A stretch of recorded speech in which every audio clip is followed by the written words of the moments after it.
We've seen some major changes to the Brooks Hyperion line, both in the standard and max category. So, is the Hyperion 3 a viable replacement for the Hyperion Max 2? Today, we break it down. What's up everybody, I'm Eric McIntyre, aka Rad Dad Bod, and you're watching Rad Dad Bod TV, where we review running shoes. Today, like I said, we're going to be comparing the Hyperion 3 with the Hyperion Max 2. But if it's your first time watching one of my videos, you may notice some timestamps below. Feel free to jump around to the various parts of the review, but if you do so, I would sure appreciate if you come back and watch the full thing when you get a sec, as I put a lot of time and effort into these videos. And if you've been a viewer for a while, but you haven't hit that subscribe button, please consider doing so today and turning on notifications so you get notified every time I drop a new video. Now, before we get into the meat and potatoes of this comparison, a quick plug. I am currently attempting to raise money to donate to charity to run the Tokyo Marathon. I have submitted my application to raise $4,000, and full transparency, I have not yet heard back. That being said, due to the bid and how the system works, I do expect to get in, fingers crossed. As such, I'm attempting to raise the $4,000 for the charity organization through donations here on YouTube, and once I have the official word, I'm going to also start up a funding link in order to raise that additional money. To help out with the fundraising, one thing that I am doing is I'm donating any donations from YouTube, as well as any ad revenue and commission income from affiliate links to the Tokyo Marathon charity for the months of June, July, and August. So if you feel like supporting me on my journey to Tokyo, please consider hitting that thanks button and donating in the comments, or using any of the affiliate links below for Wallaco gear, as well as fuel goods where you can go and get actual running fuel, running gels, protein, whatever it is, whatever supplements you use for your running, please consider using that link, as I will be donating those commissions towards charity. Now, some quick disclaimers and disclosures regarding these shoes. I was provided the Hyperion 3 directly from Brooks for the purpose of review. That being said, I'm not paid, I'm not given talk tracks, talking points, I'm not obligated to create this video included in any specific content, nor does anyone watch the video beforehand. All thoughts are entirely my own. And then with the Brooks Hyperion Max 2, I believe I purchased this one with my own money, but if I'm being completely honest, I can't quite remember. I'm like 99% sure I bought it. Now, jumping in here, let's talk about the intended use of these two shoes. So the Brooks Hyperion 3 is going to be a lightweight trainer, right? A lightweight trainer or a lightweight daily trainer is going to be, you know, a usually slightly lower stack, usually supercritical foam underfoot type of shoe that is going to be geared more towards, you know, short, fast intervals, as well as doubles as kind of a shoe that you can take out for daily miles if you prefer something that's a little bit more nimble, a little bit firmer, a little bit more ground feel. Meanwhile, the Hyperion Max 2 is a plated trainer, and it kind of sat between a lightweight plated trainer and a super trainer. So really, the overarching theme is it's geared towards speed work specifically, is not necessarily supposed to be used for daily use. Now, moving to the price of the shoes, the Hyperion Max 2 came in at $180, and so, you know, you should be able to get this on sale, seeing as the Brooks Hyperion Max 3 just dropped and is available. So be on the lookout. If you like the shoe, you can go ahead and snag another one. And the Brooks Hyperion 3 is going to be dropping, or just dropped, for $140. So frankly, they're going to be fairly similar in price, but the Hyperion 2 is obviously going to be discounted at this point. Then from a spec standpoint, the Hyperion 3 comes in at 8.2 ounces and 232 grams, so it is fairly lightweight. And then the Max 2 comes in at 9.2 ounces and 261 grams, so a little bit bulkier overall. Though for a plated trainer, especially one that kind of sits between lightweight and max cushion, it's not really heavy, especially because you're going to get some extra snap. Then moving to the stack heights, the Hyperion 3 comes in at 36 in the heel, 28 in the forefoot for an 8mm heel to toe drop, and the Hyperion Max 2 comes in at 37 in the heel, 31 in the forefoot for a 6mm drop. Now, moving to the fit of these two shoes, they do fit a little bit different. So the Hyperion 3, while I would say it fits either long or fits on the long end of true to size lengthwise, it is a shoe that honestly I would consider half sizing down in. My regular 10.5 did just fine, but also there was a little bit of extra room on the toe. So if you like to have a little bit extra space lengthwise, then hey, go with your regular size. If not, you may want to consider half sizing down. Now, the reason why maybe you don't half size down though is because it does have a fairly snug midfoot, and then it has kind of a more standard toe box and heel. Meanwhile, the Hyperion Max 2, I would say, fits true to size lengthwise. It also has a little bit of a snug midfoot, and then it has, I would say, you know, standard toe box, standard heel overall. So fit kind of width-wise, very similar between the two, but lengthwise, Hyperion 3 is going to be a little bit longer. Now, moving to the uppers, we have two different style uppers actually, and they're, you know, they do feel pretty significantly different. The Hyperion 3 is going to be a breathable mesh, and it's kind of a dual layer mesh. It is going to be breathable, but I will say that I think the previous year's model was a little bit more breathable. And you also have a pretty cushioned heel nowadays, where it almost is a little bit more standard daily trainer oriented compared to previous years as well. The shoe has kind of a knit elastic tongue that is fully gusseted or even integrated into the shoe. So it's almost a booty style upper with a layer on top.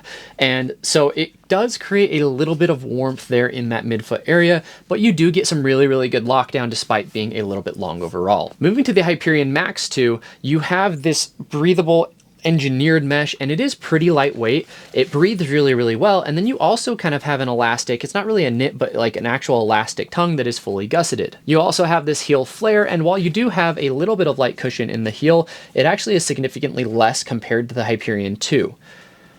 The Brooks Max 2 had one of my favorite uppers, if I'm being honest, whether that's for like a daily training shoe or more of a speed-oriented shoe.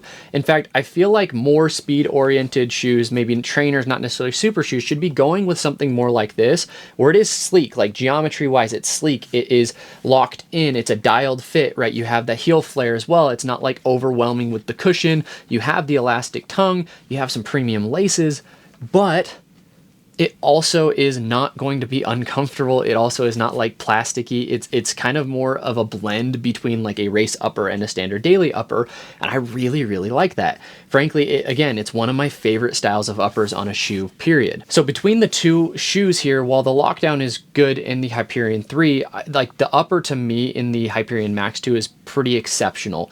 And so I really like it. I feel like it breathes a little bit. I feel like the fit is just really, really dialed in. Moving to the midsoles, both utilize DNA Flash V2, which is DNA Flash nitrogen injected, and it is really it's like a supercritical EVA based foam.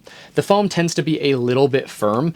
Between the two though, the Hyperion Max 2 is going to be a little bit firmer overall because you also have a plastic plate that runs through the middle of that midsole. Meanwhile, in the Hyperion 3, I feel like the geometry of the shoe is not as speed oriented. You have the heel that kind of sticks out the back, which gives you, yeah, a little bit more of a like gentle transition from heel to toe, but it's going to also potentially increase that ground contact time, right? With the Hyperion Max 3, you have a more aggressive rocker and that heel kind of cuts out a little bit. So you're rocking and you're propelling off of the ground a little bit quicker.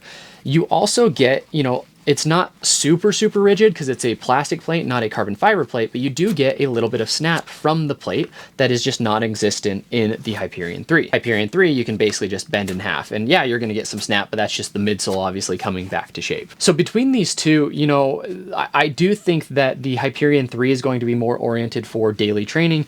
It's not going to be quite as responsive. It's not going to pop off the ground as much. It's going to be a little softer because the Hyperion Max 2 is firm. And then from a stability standpoint, I'd say they're both pretty similar. From a pace versatility standpoint, I feel like you can hit a variety of paces between the two shoes. I feel like the Max 2 is going to feel better at faster paces or more tempo, moderate paces. Meanwhile, I actually think the Hyperion 3 is better suited for daily miles or daily paces. You definitely can take it up to kind of those tempo paces though, because it is a responsive foam, but it's more so the geometry of the shoe doesn't lend itself well to short, fast paces anymore, in my opinion. Moving to the outsoles, I feel like the Hyperion 3 is actually a more improved outsole compared to the Hyperion line last year with the Hyperion Max 2 and even the Hyperion 2. The Hyperion Max 2 outsole just was a little bit slick for me at times, though durability-wise, it held up really, really well, even running on a track or running on roads or any other surfaces. I just feel like the rubber is a little bit thicker, a little bit grippier in the Hyperion 3, and so I would be a little bit less worried with it. Not sure how it would stand up durability-wise overall, though. Honestly, with these two shoes, I'm not super concerned about the outsoles, but when it has been wet on the track, the Hyperion Max 2 did slip a little bit for me, so just something to keep in mind. Now, as far as my pick between the two, I really don't think it's a pick between these two. Like, I don't think that these are necessarily comparable shoes, but a lot of people in the comments of my Hyperion 3 videos have said, oh, hey, maybe that's a better replacement for the Hyperion Max 2, since the Hyperion Max 3 is completely different from the Max 2. In my mind, it's not. They're very, very different shoes overall, so I don't even really think it's worth comparing like which one should you take. If anything, like the Hyperion 3 can be your daily trainer, and the Max 2 can still be a little bit more of that speed-oriented, even shorter, faster workout shoe. And then go get the Max 3 for more of your long-run workouts as your super trainer. Ironically, I do think the Max 3 can cover some shorter, faster stuff this year. You know, upon my first few runs, I didn't think that was going to be the case. I was a little hesitant, but the DNA Gold combination with the DNA Flash V2 actually is very responsive, and it is a pretty snappy of a shoe despite being pretty chunky. So I'm not going to choose between the shoes, but I hope that this review or this comparison breaks down kind of the major differences between the two shoes, so you can decide if it makes sense to, you know, grab another Hyperion Max 2 or maybe grab the 3 or Hyperion 3 as a replacement for the shoe. To me, I don't think it makes sense, but maybe it does to you. So just some final thoughts. Brooks made a ton of changes in 2025 to their lineup. Some good, some I don't necessarily agree with, but not every shoe is tailor-made for me. Shoes are individual, so it really comes down to your own personal preferences. But, you know, if you like the Hyperion Max 2, if this was a great shoe for you, I don't think it makes sense to necessarily upgrade to the 3 for the same usage, so you may want to consider grabbing a couple of extra pairs. And for the Hyperion 3, if you were a big Hyperion 2 fan, if you watch my comparison between the Hyperion 2 and Hyperion 3, completely different shoe as well, so consider stocking up on the Hyperion 2. But if you weren't huge fans of the Hyperion 2 or Hyperion Max 2, then the Hyperion 3, Hyperion Max 3, both very different updates this year, so maybe worth trying out the new models. Now, if you stuck around this far, I sure appreciate you.